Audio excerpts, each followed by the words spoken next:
It is the best way to find out who did this to you. The sun never truly set on Miami.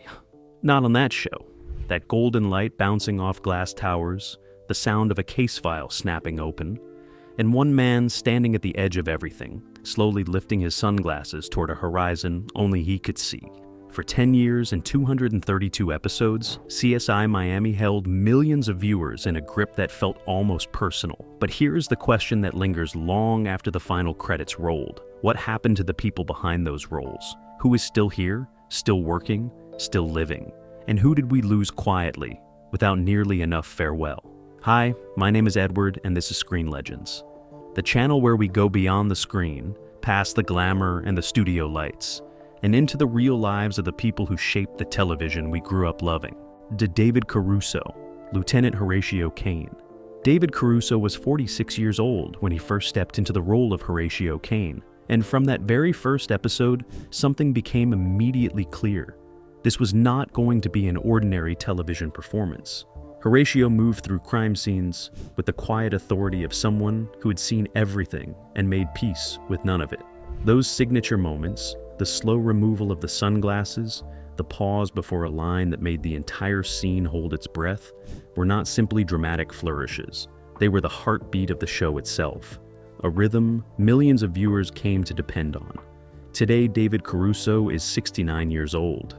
After CSI Miami concluded in 2012, he made a quiet and deeply deliberate choice to step away from acting entirely. No farewell tour, no comeback projects. Just a man choosing a different kind of life, one built around painting, art collecting, and private business ventures. His net worth is estimated at around $35 million. And honestly, for a man who spent 10 years never blinking on camera, a little peace and quiet seems more than fair. Emily Proctor, Callie Duquesne. Emily Proctor was 34 years old when she brought Callie Duquesne to life. A ballistics expert raised in a military household, Callie carried herself with a rare and disarming calmness. She could read a bullet wound the way others read a headline, quickly, precisely, and without flinching. Beneath that composed exterior lived a woman who felt everything deeply, who understood fear and grief long before anyone else in the room had noticed either. Today, Emily Proctor is 57 years old. After the series ended, she chose roles carefully rather than chasing visibility. Her net worth is estimated at around $14 million. In an era that rewarded noise, she quietly chose quality, and it showed. Adam Rodriguez, Eric Delco. Adam Rodriguez was 27 years old when he first appeared as Eric Delco, and he brought something no amount of scripting could manufacture: authenticity. Born of Cuban heritage and shaped by the rhythms of Miami itself, Rodriguez gave Delco a warmth and street-level instinct that made him feel completely real. He was the one who ran toward danger before thinking twice, who led with his heart while his head was still catching up. Today, Adam Rodriguez is 50 years old. Following CSI Miami, he built an impressively varied career across acting, directing, and producing. His appearance on Criminal Minds introduced him to an entirely new audience. He never allowed one role to become the ceiling of his ambition, and that has made all the difference. Rex Linn, Frank Tripp. Rex Linn was 47 years old when he took on the role of Frank Tripp, the kind of man who had seen every dark corner of Miami long before forensic science made it fashionable to look. Frank was rough around the edges, direct to the point of bluntness, and absolutely indispensable. The bridge between the CSI team and the frontline officers, arriving at scenes when the chaos had barely settled. Today, Rex Linn is 68 years old. He remains one of the most consistently working character actors in American television, never chasing leading man status, but building something more durable instead. Has a career defined by dependability and range. His net worth is estimated at around $3 to $4 million. Some actors chase the spotlight. Rex Linn simply kept showing up, and that was always enough. Jonathan Togo, Ryan Wolf. Jonathan Togo was 27 years old when he stepped into the role of Ryan Wolf, a character who did not arrive through the traditional route and never quite let himself forget it. Ryan had come up through patrol work before crossing into forensic investigation, and that unconventional background gave him something the others did not have: a constant, quiet hunger to prove himself. He admired Horatio Caine with the intensity of someone who desperately needed to be seen as worthy. Today, Jonathan Togo is 48 years old. He has continued pursuing roles in television and independent film, yet drawn consistently to character depth over commercial scale. His net worth is estimated at around $4 million, and for an actor who was never really chasing the spotlight to begin with, that feels exactly like the right outcome. Eva LaRue, Natalia Boa Vista. Eva LaRue was 39 years old when she took on the role of Natalia Boa Vista, a woman whose past was anything but straightforward. Once an ordinary civilian drawn into a serious criminal case, Natalia crossed over from victim to investigator, carrying the emotional memory of that transformation into every case she worked. She was the most visibly vulnerable member of the team, and yet, somehow, the most quietly resilient. Today, Eva LaRue is 59 years old. Long before CSI Miami, she had already built a devoted following through her years on All My Children.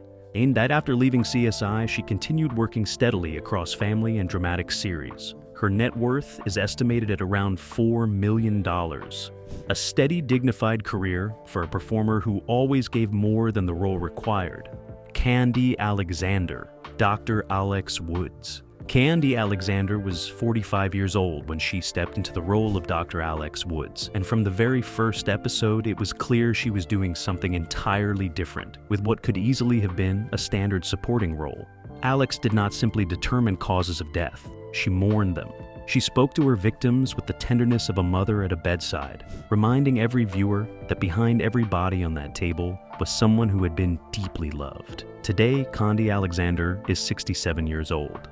After leaving the series, she delivered some of the most powerful work of her career in Tram and The Corner. She is the kind of performer who elevates every project she touches. Her net worth is estimated at around $4 to $5 million. The industry recognized that. And so did we. Sofia Milos, Yelena Salas.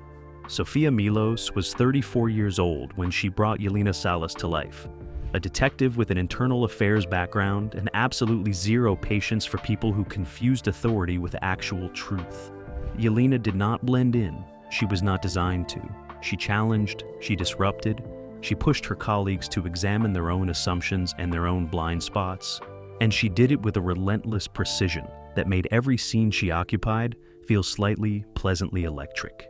Today, Sofia Milos is 56 years old.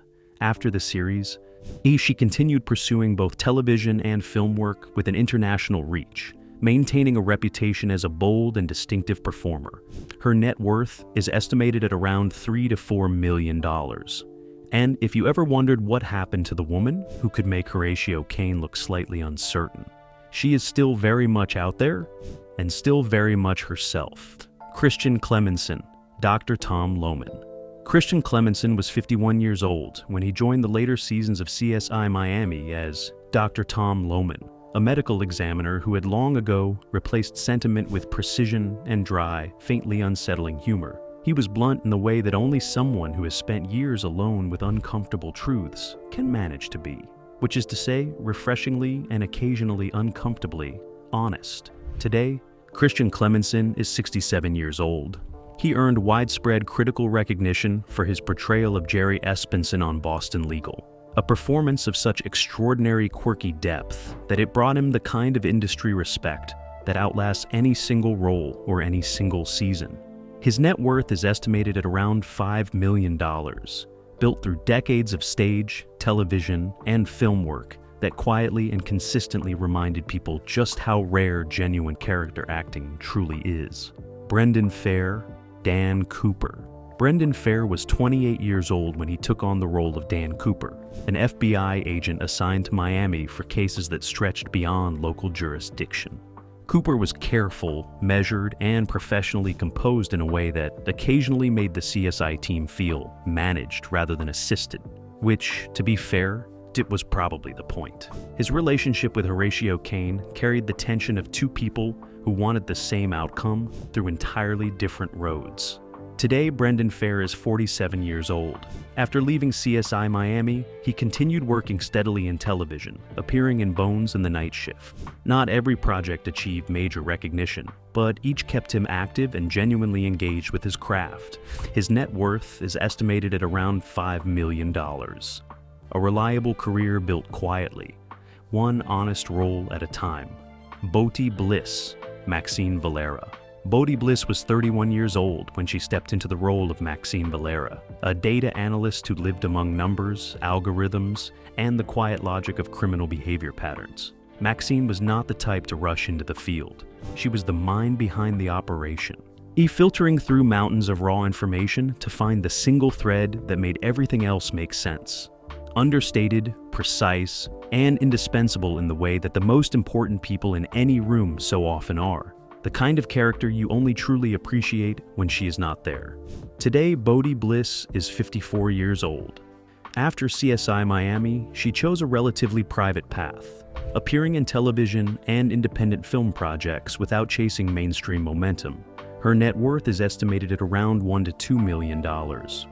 And now, we slow down, because what follows requires something heavier than enthusiasm. The performers we are about to remember brought something real to this world, and they deserve to be remembered here, by name, with the full weight of what their absence truly means.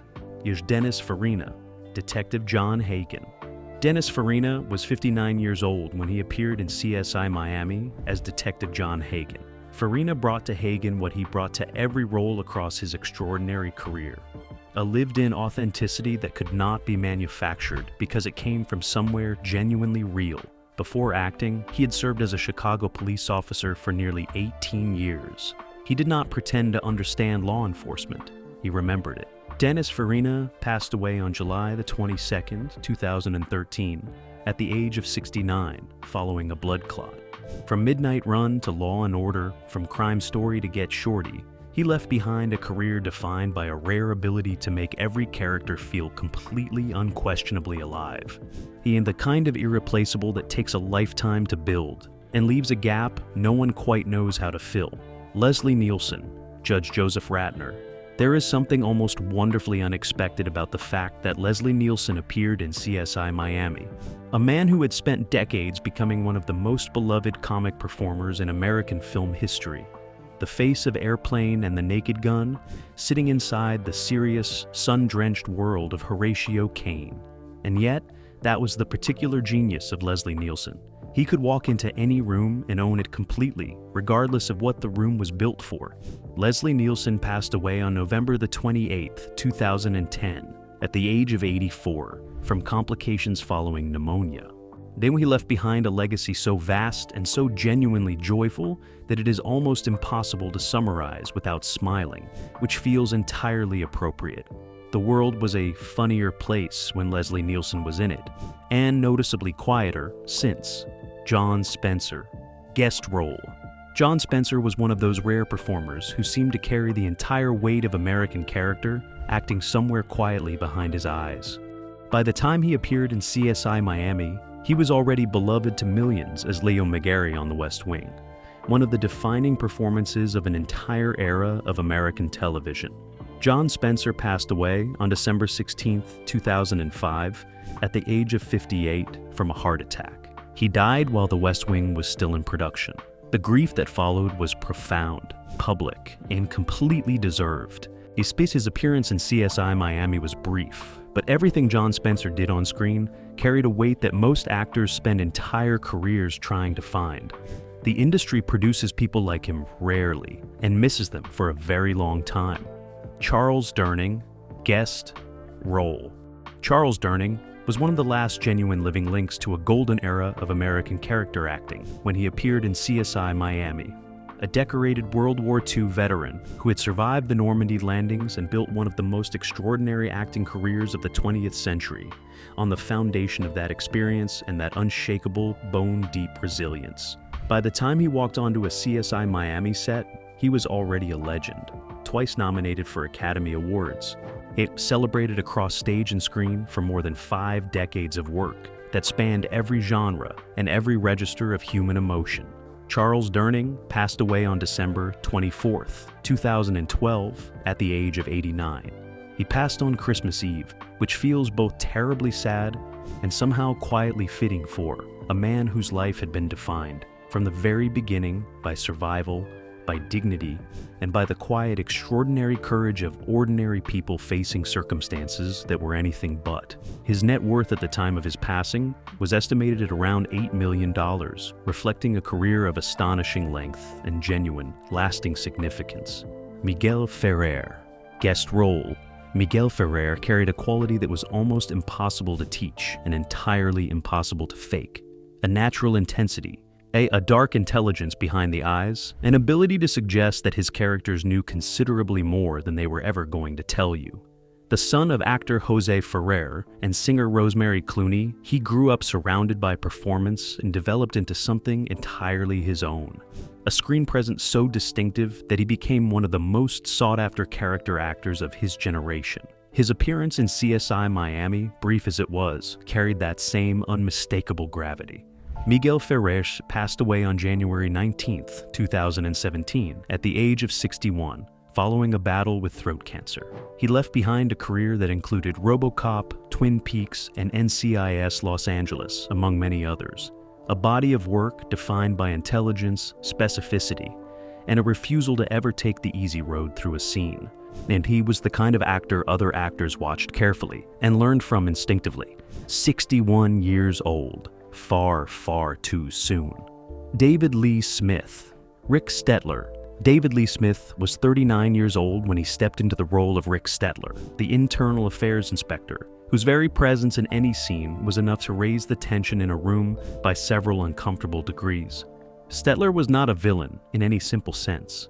He was a man who believed absolutely in the system he served, which made his clashes with Horatio Caine feel less like personal conflict and more like a collision between two entirely different philosophies of what justice is actually supposed to look like. Today, David Lee Smith is 62 years old.